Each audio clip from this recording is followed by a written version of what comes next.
This is the ASICS Metaspeed Edge Tokyo, and I just took it to a 10k race to find out what this shoe is really like.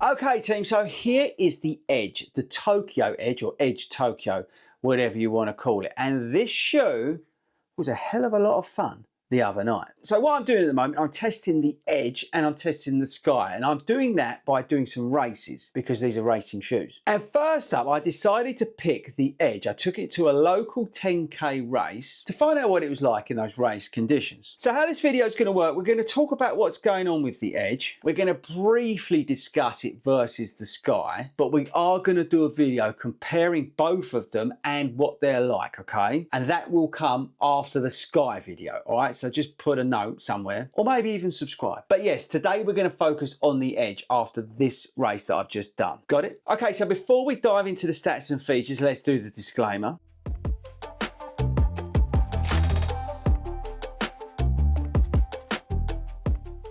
And thanks very much for watching. I know it's a pain, but we do need to do that. I also want to give a shout out to the guys at sportshoes.com and ASICS who got me this shoe nice and early. Now I'm looking for a race day shoe for the Chicago Marathon, and when I saw the press release of these earlier on in the year, I got very excited. Now the reason for that is because version whatever Paris of this shoe was a little bit too narrow and it gave me a heat spot here, but I really liked it. And the changes they've made to this one have got me very excited. And I'll come on to those reasons in a little bit. But let's do those stats and features like I said. So the Edge is 220 pounds. It features the Flight Foam Leap on the top, and then we've got a bottom layer of Flight Foam Turbo Plus. Now Flight Foam Leap is the ATPU compound, which is a microcellular aliphatic TPU foam produced using aliphatic TPU as a substrate with clean supercritical carbon dioxide as the blowing agent to form a large number of microcells in the matrix. Now this Flight Foam Leap is lightweight,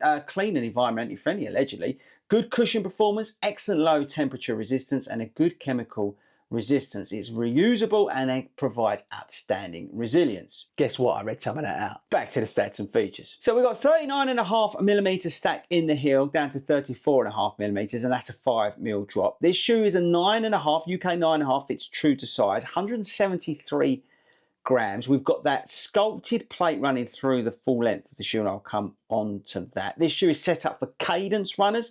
The more you increase your speed through your cadence, is supposedly this shoe is going to fit you, and I'll come on to that as well. What else? We've got motion wrap upper 3.0, I think it is.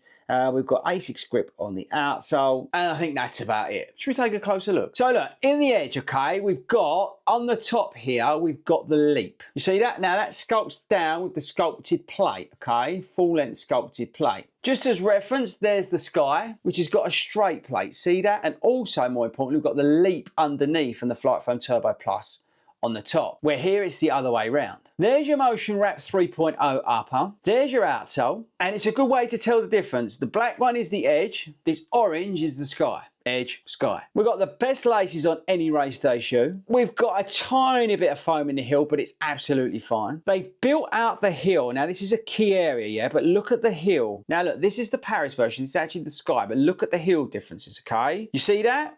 Big difference, right? Now also look at the widths, and that's critical. And actually, while I've got you, look at the difference in the motion wrap uppers. This is obviously the new one here. Okay, so let's talk about this midsole. So I read out to you all the bits and bobs about the aliphatic ATPU midsole, right? But what that means is that this top layer is this U compound, which is a lot bouncier, a lot softer, and the energy return is more noticeable. Now the PEBA foam down here, the Turbo Plus, is a little bit, which is nuts for me to say, but a little bit firmer. Now in the Edge, that's brilliant because back here where anybody's going to get wild and out of control, that's going to help you a little bit more than it did in the previous shoes. So in the race, I ran 44 minutes. I'll put it up on the screen. I can't remember the exact time. And the biggest takeaway I've got is this. When I was accelerating, the more I pushed off of here, the more I accelerated off of here, the more this shoe came alive. But when I was a little bit more comfortable, let's say in my pace, is when I wasn't going full out, so below that 7-minute miles, this was surprisingly stable. I didn't have any heat spots and I wasn't wobbling about. And that for me is extremely good news. Now I'm excited, and I mean really excited, to try the Sky at the race, because I think the Sky with the Leap on the top is going to be explosive. But I'm not sure whether that's going to be a better marathon shoe for me. I think this could be, because we've got the Turbo Plus in the heel. So as I come off in the marathon and get a little bit more tired, a little bit more sort of knackered and moving back here, this is going to soak up a little bit of that. And because we've got this much more built out heel, even width, I'm already thinking that this is going to be a lot more forgiving in the marathon. Now in the early stages of that marathon, when I'm going to be on my pace and I'm going to be feeling good, I'm going to be loving life, the Leap is going to be like a dream, right? I'm going to be bouncing off of that, working with the carbon plate, feeling like an absolute hero. But when I get to sort of mile 20 and the wheels start to come off, when I move back here, it's going to be a lot more forgiving than the previous model. And that's good news. Now, to give you some context as me as a runner, okay, I'm, what, 5'10", don't know the weight at the moment because I've lost about stones in the last 6 weeks. But I run, as I said, I'm running about 44 minutes, 43 minutes in the 10K at the moment. My PB's up 41 and change. Half marathon, PB's 135, but I'm running around 140 at the moment.